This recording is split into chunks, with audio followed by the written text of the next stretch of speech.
जहां एक तरफ डॉलर बन गया है अब अमेरिका के लिए ही मुसीबत। जानेंगे कैसे अमेरिका का एक बड़ा वर्ग चाह रहा है डॉलर की इस मजबूती से छुटकारा अमेरिका के अंदर ही। तो वहीं दूसरी तरफ यूएन में तब धमाल मच गया जब रूस के 4 इलाकों को लेकर वोटिंग चल रही थी। इस वोटिंग में भारत ने क्या किया, रूस के पक्ष में दिया या खिलाफ दिया, क्योंकि एक दिन पहले रूस के खिलाफ वोट दिया था। दुनिया भर की निगाहें 2 देशों पर थी, भारत पर और पाकिस्तान पर। पाकिस्तान को इतने दिनों से मनाने की कोशिश कर रहा था अमेरिका, उसने भी क्या किया और अचानक से इस मीटिंग में जो रूस यूक्रेन के लिए मीटिंग हो रही थी, भारत पाकिस्तान क्यों लड़ने लगे। जानेंगे क्या है मामला, आइए जानते हैं इन खबरों को विस्तार से। डॉलर का चढ़ता हुआ भाव अब तक बाकी दुनिया के लिए मुसीबत बना है, लेकिन अब ऐसे संकेत आ रहे हैं कि इसका असर अमेरिका की इकोनॉमी पर भी पड़ रहा है। डॉलर की महंगाई से अब अमेरिका भी सबसे बड़े नुकसान की तरफ बढ़ रहा है और जैसे जैसे डॉलर मजबूत हो रहा है वैसे वैसे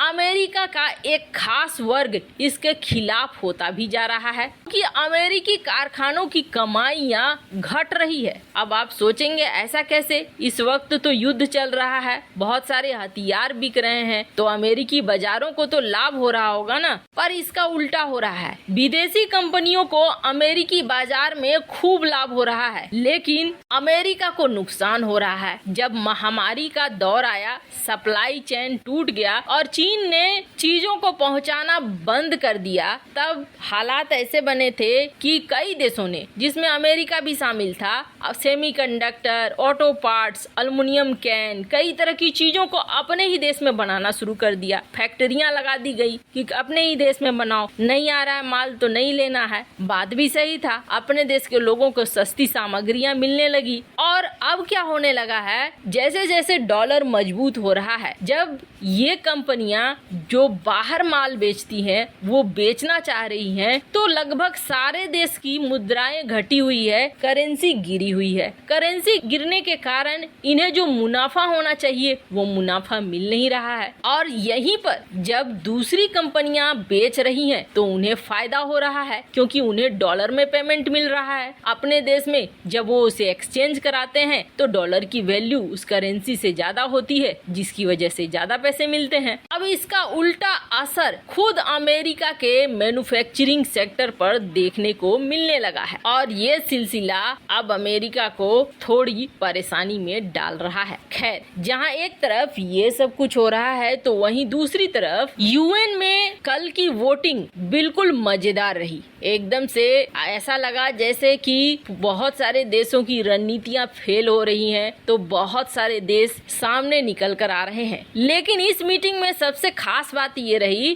कि मीटिंग के बीच में ही ये मीटिंग हो रही थी रूस यूक्रेन के लिए और लड़ पड़े भारत पाकिस्तान। पहले तो जानिए कि इस मीटिंग में हो क्या रहा था। इससे एक दिन पहले एक मीटिंग हुई थी, एक प्रस्ताव लाया गया था जिसमें वोटिंग भी हुई थी। प्रस्ताव ये था रूस की तरफ से कि गुप्त मतदान कराया जाए कि ये 4 हिस्से जो हमने कब्जाए हैं वो सही है या नहीं है। लेकिन अल्बानिया ने इस प्रस्ताव के खिलाफ प्रस्ताव लाया था कि ऐसा नहीं होना चाहिए, खुला मतदान होना चाहिए और आखिरकार भारत ने रूस के खिलाफ जाकर अल्बानिया का साथ दे दिया था। हालांकि भारत साथ नहीं भी देता तो कुछ भी नहीं बिगड़ता, क्योंकि बहुत बड़ी संख्या में देश इस प्रस्ताव के समर्थन में थे कि खुला मतदान होना चाहिए। भारत ने तो वहां पर ये रूस के अगेंस्ट में कार्ड खेल दिया। अब पाकिस्तान को इधर बहुत ज्यादा अमेरिका मदद भी दे रहा था, पाकिस्तान के लिए F-16 के दरवाजे भी खोल दिए थे। हालांकि एक तीर से 2 निशाना साध रहा था, एक तो भारत को काउंटर करने की कोशिश कर रहा था, वहीं दूसरी तरफ पाकिस्तान से चाह रहा था अमेरिका कि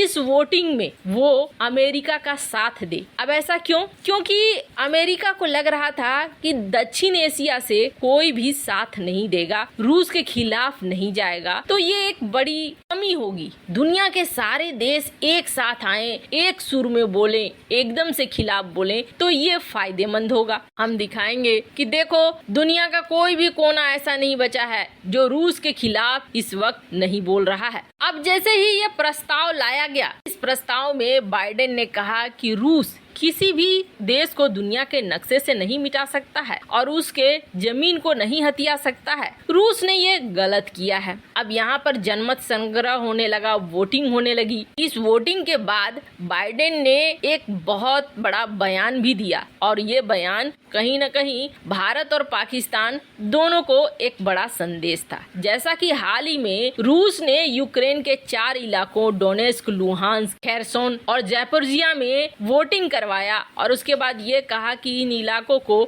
हमने रूस में मिला लिया है और उसके बाद लड़ाइयाँ और भी ज्यादा बढ़ती चली गई। यहाँ तक कि इसके लिए जो डॉक्यूमेंट बनाए गए, पुतिन ने उस डॉक्यूमेंट पे संसद में साइन भी कर दिया। पर उस समय यूक्रेन ने भी नहीं माना था, बाइडेन ने भी नहीं माना था कि नहीं, हम ऐसा होने नहीं देंगे, ऐसा नहीं हो सकता है, और इसी के लिए ये प्रस्ताव लाया गया था। अब आप स्क्रीन पर देख सकते हैं जो वोटिंग दी गई है, उस वोटिंग का एनालिसिस कि कौन सा देश किसके पक्ष में रहा और किसके खिलाफ में रहा। ये जो ग्रीन ग्रीन देख रहे हैं आप, ये सारे प्रस्ताव के साथ में थे, यानी रूस के खिलाफ। इसमें अफगानिस्तान से लेकर अल्बानिया, कई सारे देश हैं, ज्यादातर हरे हरे ही दिख रहे हैं, ये सारे रूस के खिलाफ खड़े हुए थे। और ये जो देख रहे हैं लाल लाल, जिसमें बेलारूस है, उत्तर कोरिया है, रूस है, निकारागुआ है और सीरिया है, इन्होंने वोटिंग दिया ही नहीं। इन्होंने वोट किया इस प्रस्ताव के खिलाफ, यानी रूस के